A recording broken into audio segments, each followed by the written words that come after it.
All right, so hear me out. Have you ever found that one thing that fits perfectly in your hand? Nice and warm, brings back a whole bunch of nostalgia feeling. You know what I mean? It makes you just feel so alive, especially when you start to shake it. Whoa, relax, bro. Wait, what did you think I'm talking about? What are we talking about here? Dude, all I was just talking about is like just handheld consoles. What are you talking about? Yeah, handheld consoles. All right, cool. Shake weight.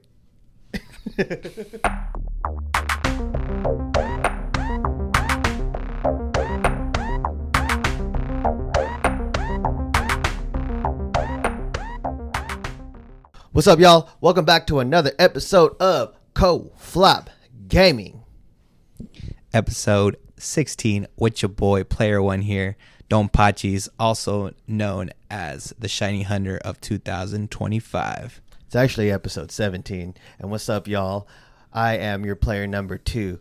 My name is Talej, a.k.a. Mr. Gotta Catch Them All.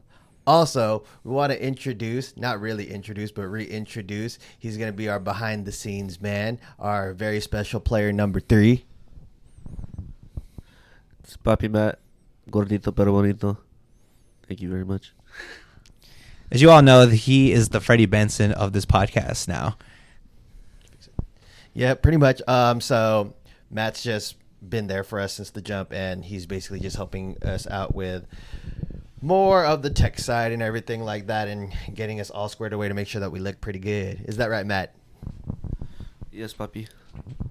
Well, that was kind of hot the way he said it. But then, anyway, I just want to make sure that, you know, he's included in everything. I just felt like it was just a way to include him. So I'm glad that was the broad idea to bring him on. Yep. So biggest thing that we're talking about today, if you guys listened to last week's episode, Don Pachis and I actually got really into collecting and just trying to find the best of the best. Right now, we've been trying to collect a lot of the old retro consoles. For myself, in fact, I stumbled upon 3 more new items along the way. The first thing that I've gotten is shout out to Retro Exchange, aka my brother Fetty. He hooked me up with a PSP and a couple of consoles and everything like that. So that was pretty cool. And he hooked it up. He hooked it up real big. Also, shout out to our boy, Jamie. You know who you are. He was giving stuff away, and he actually gave me his DS Lite. And another one, shout out to my cousin. Shout out Neil Steele is what he calls himself on Twitch. And he gave me his 2DS. Yeah, so the whole point of today's episode is basically just our journey and what it's like collecting and like the strategies of collecting, the reason we got into collecting. For myself, like I've had all these retro handheld consoles for a really long time, and I moved quite a bit, so I've lost mainly almost all of it, and getting them all back has been so surreal for me, because then, as I said in that clip in the beginning, man, like fucking just the feeling of having that console in your hand. Like honestly, all 3 of these I haven't even played yet. I've just had it. The PSP I've actually just started playing again, especially after we got a couple good games in it. You know what I'm saying, man? Yeah, those are the classics. So what I like, though, is that we're not only hunting for these, we're just reliving all our childhood and stuff. I know a lot of our viewers have probably gone through that, where it's just like, you know what? I was a lot happier and it was much simpler times playing these old games, what are these old consoles, even getting them for what, upcoming on Christmas, you know? So it's going to be fun. Yeah, like going back to a lot of the street interviews that we did, right? Yeah. We got to like just talk to people and see like, yo, this is fucking tight. Like, when did you get this, bro? Like, oh, I got this around Christmas, this, whoop-de-whoop, and all that good stuff. You know what I mean? Yeah. And it's just kind of nice to relive all the good feelings it gave you, right? Because the first game that I bought, also shout out to Fetty again, I bought SmackDown vs. Raw 2007, which is one of the most goated wrestling games, if I do say so myself. Yeah, he also sold me a Game Boy SP. Because I've been collecting GBA SPs right now. Right now I have a Cobalt Blue. I have now the silver one that he got me. Shout out to him for actually giving me that for such a great deal, great steal. It's definitely not like a resale item. I'm not going to resell that. I'm going to keep it as a collect, because that's what a lot of people do, is they get it, resell it. But that's not what we're about. We're about collecting and reliving all the childhood and shit. So he sold me that.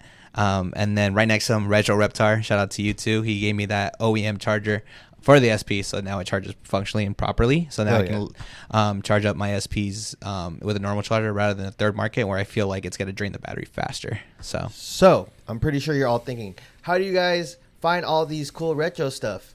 That's a great question. Don't say anything, Augie. I got it. Go ahead. Anyways, as I was fucking saying, Augie, good job, good talk. So basically how we find all of these is basically word of mouth and just getting out there in the community. Like the Retrofix 2 Turbo event, shout out Mr. Rudy for bringing us on and giving us, as I said again, a very memorable experience. Also just meeting all the cool people along the way that brought us into the community and tell us their story. And then we started following them, and that's how we found out about more swap meets and everything like that. Yeah, they also are doing on their pages, they do claim deals too. I don't know if you've been taking a look at that, where like the items that they don't sell at those swap meets, they put it on their page, and then you just you go on your Instagram, put a comment on the item you want to claim, and you claim it. They'll hit you up with a DM, and they'll work out details for you, how much you want it for, your shipping, all that stuff, and how much you're going to pay. Yeah. Also, it's like, yes, you can go into like Facebook Marketplace, you can go on OfferUp, and you can just look it up online, right? But I feel like that, like, it takes the fun out of it, right? It definitely takes fun out of it. Because going all to these retro events, like, you get to not only, as I said, meet new people, but then you kind of get like a rundown of the details of the consoles and everything like that, and all the games that come with it, as opposed to like getting a console is like, what game do I buy for this? Not only that, you also get like the value of those games more than the value itself, right? You get like someone's, growing up with the game. Like we met Carlos. He doesn't really have like a tag or mod. It's just a random like Mexican dude that was like there selling his games that he used to play, and he showed me his collection of like Castlevanias, like games that he's played and completed. And I copped a copy of Castlevania Aria of Sorrow on GBA, and he showed me his. Once I bought it, I opened up it on the GBA SP, and I saw it was like full complete, like 100% on the normal mode, 100% speed run, and then it was like 100% on like the fun Julius mode. So it's insane. Like he did that, and he's just like, I'm like selling my copy of my life basically right here. Yeah, dude, imagine spending like hours on a game and you just sell it for like $40. I'm like, Jesus Christ. And sometimes you just want to just not even hold buy it. on. Yeah, you just want to buy it. But, they created devices to save these files. So I have it saved for him. Personally, I saved it just because it has history there. And like hopefully one day I can like maybe show that history to someone or something, or maybe it like might be something somewhere big and I can just share that. So, but it's just a story that I can tell with people, not only for the game, but just for the story that I got with the game. Not only did I pay for my game, but I paid for a story. Exactly. I feel like that's what makes these more valuable, right? Because of the stories that came along with it. Mm-hmm. Like honestly, that SP that we got off of Facebook Marketplace will actually be a pretty pleasant memory. Tell the people what happened and how we went about it. So I wanted to order the SP because I wanted to repair, because I was into the modding scene. If you remember watching in previous episodes, I was hitting up with the Marketplace, and me and Eric were planning on the next podcast episode. I told him if he would come with me to go pick up this SP because the guy wanted for me to pick it up the same day. Told us to meet us at a gas station, and I was kind of sus about it. But then as soon as we got there, like, he was pretty nice, and he just gave me the SP. He's like, oh yeah, it works just fine, just the charger needs to work. Pretty nice. Gave me it. We just moved on with our day. Honestly, we were kind of the sus ones, because then instead of like parking actually in front of the gas station like normal people, we parked to the side of the dark part of the gas station, and it's two dudes versus one, and the dude was like, hey, nah, can you guys meet me in the front? Yeah, for sure. I was like, honestly, that could have gone two different ways. Yeah, honestly. But it all worked out. Got the SP. Oh, rob his ass. No, not rob his ass. No, we weren't going to rob you, bro. We would never do that. We gave you the money. But yeah, so we got the SP. I now have it as my modded project SP. I fixed the charging port, but unfortunately I pretty much erased the audio for it. It's pretty much somewhat useless, but not really. You can still play games on it, but you just can't hear anything. So if anything, if you got funerals coming up or anything like that, you can always play the SP in there. Shut the fuck up. I'm sorry. Or a library, I don't know. No, you could play it like in between classes, you know what I'm saying? Like if you need to do like some silent library type shit. Yeah, so that's why I'm on the search for other SPs, so I can just change the motherboard and put that in. It works just normal. Or you could fix it. Or I can do that. Learn more. Yeah. Stop being a little bitch and just fix it. Well, that's kind of crazy. Well, I'm just saying. You gotta do this hobby. It's kind of rude, man. You're hurting my feelings here on the podcast. Hold on. Give me your phone, Matt. What are you doing? Okay, start crying. Oh, God. Go ahead. I got you in 4K. In That's what I 4K is fucking crazy. thought. Shut the fuck up. 8K. Oh, sorry, 8K. My fault. Sorry, Matt. He's not that type of Mexican, apparently. God. But yeah, and the stories that come along with it will always live with us, 4K. right? Yeah. And as I'm saying now, like you mentioned, like you're giving someone's whole life away. Yeah. When my cousin and our boy gave me their consoles and their games, I was looking through their files. They gave me a lot of like really good Pokemon games, right? They gave me Omega Ruby, Alpha Sapphire. They gave me X. They gave me Y, Z, W, X, Y, Purple, Blue, 22 Hut. Jesus Christ. But then they gave me Ultra Sun and Moon and everything like that. And as I'm going through it, I'm like looking at their progress and like I'm like, oh my god, like these dude put in some time. Like they caught almost every shiny. They've caught almost all the starters now. You can see the Pokemon Yeah. they used for Elite Four. They were organizing Mhm. the boxes and everything. Except for one. Like I looked up into my cousin's Sun game and I was like, where did they all go? Then I saw that he transferred it all to his Omega Ruby. I was like, there they are. Because I was trying to take his Greninja. Yeah. The Ash Greninja, right? Yeah. To go to Pokemon. Shiny of it looks hard, but regular's just as cool too. So I would have to say now, what do you think is one of your favorite cops so far? honestly, my favorite cop so far would probably be Pokemon Emerald, just because how value it is, but that's also like the nostalgia of us like having it and everything. That's a game we all grew up with playing and everything. So I'm loving every minute of it, playing on especially on the modded GBASP that I have, and just playing it, like reliving it like old times. Oh yeah. But yeah, you know what's funny though about these cartridge files that we use find, like going back to the stories, is that remember the one of them that said like what was the player's name? Do you remember what the player's name was? It said Ebola. Yeah. I was like, oh my Because god, we were just I was shocked. like, who is even thinking about Ebola anymore? That shit was crazy. If Yeah, you said COVID, I would have been like, all right. But it literally said was Ebola. crazy. Yeah. I It was was on the like- crystal file too. At So least we didn't find any that had like racial slurs in it. oh my god. Because we know how all you old GBA players are. Yeah. They're stuck to yourselves, and Yeah. no one sees it but you. We understand. But yeah, going back to it, like everyone used to name all their stuff pretty fucking wild. You know what I'm saying? Yeah. Dang, I lost my train of thought. But going back into it, you want to play a game real quick? Sure. Let's get down to All the right, games. let's go. What's up, y'all? This is Talej. I want to reintroduce y'all to Sternhart St Collective, streamlining the way people connect with their cinematography needs, providing different stylings for all videography and photography, all while creating a path for those looking to expand their skill sets along the way. They just restocked up on some shirts, and they're also working on some hats and some more outerwear that's coming soon. Follow them on Instagram at Sternhart St Collective, and also check out their website at sternhartstreetcollective.com. Ooh. All right, y'all, we're back. We haven't done this in a while. In the midst of us talking about all these old handheld consoles and everything like that, right? Yeah. I wanted to hit you with a top 10 question. Yay! You know how good I am with those. Yeah, you suck. You fucking suck, bro. I'm not even trying to be joking. Like, no, you fucking suck. This is a really long silence. Anyways, let's get back into it. So, I found this list on, it's called Time Extensions, and they basically gave like a top 21 of best handheld consoles of all time. But we're going to stick to top 10. So, what do you think the top 10 handheld consoles of all time are? Game Boy Color. Let me go see. Yep, Game Boy Color is at number 4. Number 4. No, number 3. Oh shit. Game Boy Color is at number 3. All right. The PSP, Which one? the Street. Anyways, no. But yes, PSP is on here, and PSP is at number 7. Number Nice. 7. All right. The Game Boy DMG. Excuse me?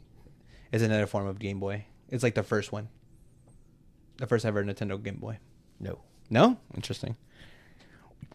I think I thought it would sell out because of all Tetris during those times. And Game Boy. I mean, Pokemon. But no. Okay. DS. Nintendo DS. Which one? Just the regular one.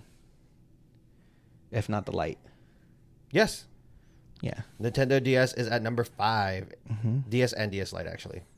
Nintendo 3DS. Nintendo 3DS is on there too. And if it has to be a specific one, I feel like the new Nintendo 3DS XL. Yeah, no, it's very this list is very like general. Okay, but good. the Nintendo 3DS and 2DS is at number 4. Yeah.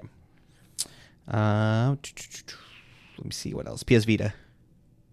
PS Vita was linked with Like with PSP? linked with the PSP. Okay, yes. I thought so because I feel like it didn't sell as much, but then after like it went Honestly, off market, then everyone started getting it. Honestly, when the PS Vita came out, I feel like it was ahead of its time, right? Mm-hmm. But everyone was just so stuck on the PS4 that they didn't really get the Vita unless like you really, really had to get it. You know what I'm saying? Yeah. Game Boy Advance. That's because Game Boy Advance is at number 1, but this one, the Game Boy Advance is linked with the SP and the Micro. Yeah, makes sense. So, Game Boy Advance is number 1 on their list. What else do we got? Let's see, portables. So we got PSP, Game Boy.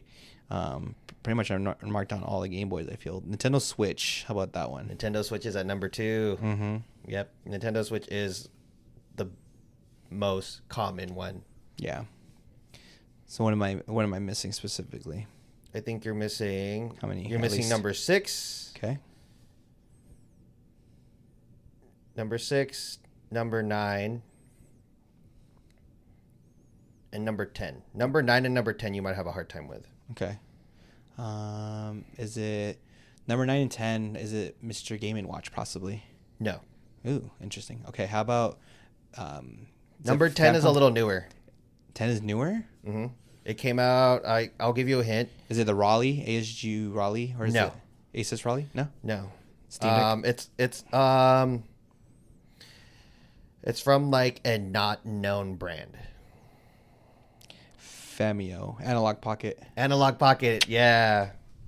Analog Pocket is probably just because it replicates so closely to the Game Boy. Mm-hmm. Okay, so that's number 10. So number 9. Number 9 is older, like before we were born. Famicom, I think. No. Isn't it like Sega Overdrive? You're close. Okay. It is a Sega. It is Sega. I don't know what the name of the console would be, but Sega for sure. It's the Sega Game Gear. Is at number 9. Oh, yes, Game Gear. Yes, I do remember that one. I never had one. I haven't had the one, but yes. Okay, number 6. Number 6. Okay. How new is it? Or is it old? Past 2 years. 2 years. Let's see. I will say this one paved its way for other companies to create their own. And you kind of said one earlier. DS. It's not Nintendo, is it? Or is it Nintendo? No. Okay. But you said a variant of it, and it's competing with this one right now. It's Steam Deck.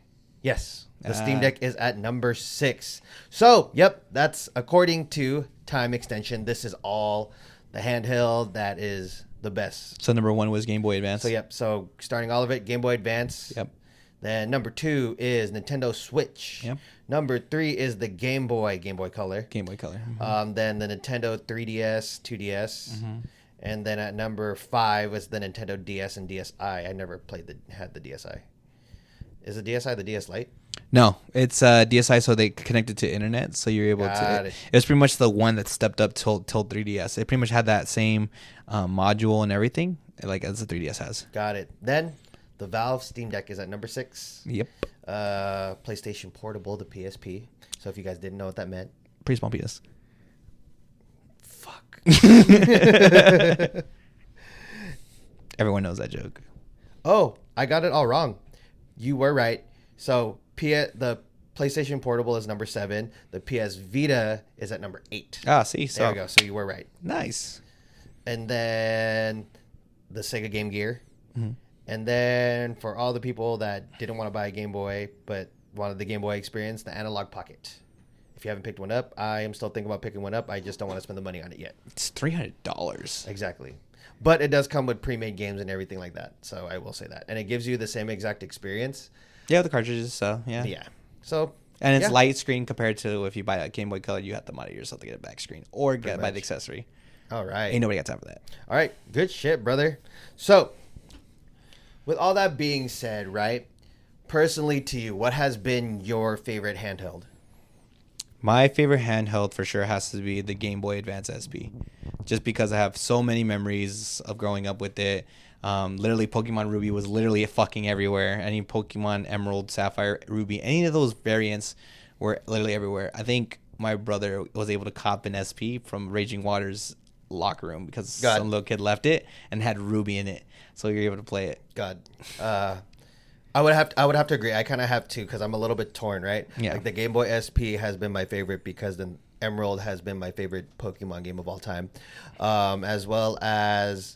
I've talked about it in the previous episode. It was one of the first handhelds where you can connect wirelessly. Because remember how it came with all those adapters because of Leaf Green and Fire Red? Yeah. That was something I used to love because me and my cousin literally used to do some dumb shit, which is I would stand on top of a platform and he'd be at the bottom. I was like, oh, fuck, cool. We're still fucking battling, bro. That's fucking awesome. God. I'm like, dude, I have the high ground. Having the high ground in a Game Boy game is crazy. But yeah, no, like it's just stuff like that, right? Yeah. And it's what I spend the most time with. Shout out to my mom who bought me multiple of these because I've lost 4 in total. And the one that I have now, that was the last one my mom bought, and she bought it in pink. And I remember I threw a fit about it, but now I kind of I fuck with the pink hella fucking heavy. It's kind of fucking hard. It's fucking hard. Yeah, bro. when I saw it, when he actually showed me it again, like he's like, I'll have my SP still, and he showed me that shit. I was like, dude, this is actually kind of fire. Not only that, it's not the 001 model, which is the one that only has a backlight. It has like a better backlight. So this is the 101 model. This is the one that a lot of people look for. I have no idea what the fuck you just said, but okay. say that shit. Yeah. It's hella funny too because then I think at the time when she bought me that second one, she bought my little sister one too. Yeah. So we both had matching ones. Nice. Cute. But then I'm also kind of torn between the PSP. Something I'm going to say out loud. When it came to the PSP, I've actually had now 3 of them growing up. The first one I gave to some kid in school to mod it for me. He ended up just taking it from me, and he gave me his broken one. And then I told my dad, I was like, oh, yeah, I dropped it. And then he was like, oh, okay, cool. Then he went to go get it fixed, or he bought me another one. Never admitted it to him. I actually never admitted it out loud until this very moment. Wow, crazy story here in the first ever Flop premiere episode. 17. I know, it said premiere episode. I didn't say 16, so it's whatever. Anyways, but yeah, the PSP has like a lot of value to me, and the reason why it's another one of my favorites is because not only was all these WWE games, it was also just like Midnight Club, Tony Hawk Pro Skater, and everything like that. I spent a lot of time on, and just the customization of it in the beginning was just a lot, right? Like you could edit your background to what you wanted, and I think you were able to watch movies on it and everything like that too. Yeah, the accessibility on it, and you're able to use it like a music player, like iPods were back in the day. And like also just like as a kid, like you get access to the internet on it. Like I used to go on MySpace and everything on there. I don't know why. Is there any other sites you used to go on? Apparently, Matt, by the way he's posing. Probably, No, Matthew, I've never gone on anything pornographic on there. No. God. No. No. No. But anyways, that's kind of like the thing, right? Like it's just like I've spent most of my time on the PSP and the SP, so those are like the 2 consoles I would say would be my favorite of all time. I'd probably say the same thing. Yeah, I mean, I grew up with the PSP just like you. My older brother had it. He played SOCOM online. He had like the headset, so they would go like pretty much how Call of Duty is. Headset, make a clan, get down with your friends, and then they do glitches, like fucking rank up and everything. But also it's just like another way, like another thing, like the PSP like paved its way for the next consoles, the handheld consoles coming up. Yeah, and then I personally modded mine because I had a friend that actually did mod it, and he had the way they would hack it or mod it. Did you just fucking call me out? Yeah, I did. Low-key, I did. Stupid ass bitch. My friend actually did mine. He actually did take it and actually modded and gave it back to me. But sorry to hear that story. Wow, I confided into you just now, and you just fucking called me out. W. I just spat at your story. You basically did. What a bitch. Anyways, go on. So he Fuck you. So he had a Pandora battery, and if you don't know what that is, it's basically a very different battery than it normally had. It had more extended battery. It had capabilities that made the PSP able to do things that they weren't supposed to. So hacking it was a lot harder. Ultra porn. Yeah, basically. Fire. No, it was basically really expensive or really hard to make, and so to mod it was really like difficult. But this guy knew how to do it, and he did it for me, and it was great because I was able to play GBA games. A lot of my copies, wink, of my a lot of my copies of my games on my PSP rather than bring my golden Game Boy and just bring it there. So I was able to play most of my GBA games. Plus, also the PSP that I also had was the silver one. That was in like the Dexter it's like not the combo. God, not the combo, but the bundle that it came with was Dexter. It was a silver one. I remember it was nice shiny silver. It was very slim, and the disc drive didn't work. I think my brother dropped it and it stopped working. So my boy hacked it, and so I was able to play most of the games like there. But then I dropped it again, and the disc started working now. So, funny story. So, it does prove that if you beat something enough, it will start working again. Oh my God, we do not gonna put that out there. What else? Talk about your console. Sometimes you just have to pat. Yeah. Whatever. Anyway, but yeah, I would mod most of I would get all the games I would get back as a backup, and then if my friend had a game I wanted, he would give me his copy, and that game would dump its file into my PSP, and then we would play it. So we meet up at Golfland and play games there. Did you say Golfland? Yeah, Golfland. Nice. Yeah. Last thing, if you were to have a company create a console, would you want them to create a whole new console or bring back like a retro console, kind of like how Nintendo's been doing with like the N64, or like how they've been bringing back like the PlayStations and everything like that? I personally would want to do it as like their next product, but have like retro accessibility on it. Like, you know, like have accessibility for everyone's like cartridges to work. Like have a way to make that work. Like, or like have like an extended device. I feel like they would make so much more money if they can have like their own device to actually like dump their file, or like be able to play it with just like an extended USB and put their cartridge in or something like that. Nintendo, you fucking hear that? Have backwards compatibility and make a new console, god damn it. I know you guys have been doing the shit with the Nintendo Online, but then you can't play everything. All right? Bring that shit back. I'm telling you right now. It will fucking sell. It would fucking sell. Fucking sell. Yeah. Or just fucking do it. There is no other or. Be fuck cool. You. Sorry, not fuck you. I like you guys. Thank you. Be cool. All right. That was fun, bro. It was great to, again, reminisce one more time in another episode, and get to show people like what we've been up to. Yeah. Well, that being said, you can find us on all social platforms. Shout out to all the people that we've interviewed over this past few weeks. You know, I was fucking talking. You stopped talking. Yes, for like a second. But yes, shout out to all those people. Retro Exchange, Retro Reptar, Shiny Games, Polygon and Sprites, Mr. Ruby. Mr. Rudy at Retrofix too. Did I say Ruby? I meant Rudy. I'm so sorry. And of course, all our sponsors. Yep. You can follow us on all social platforms on TikTok and Instagram under CoFlop Podcast. You can also find us on YouTube and Spotify for all of our episodes. And with that being said, we're CoFlop Gaming, where we're good. Sometimes. Be smooth. Ooh, ooh.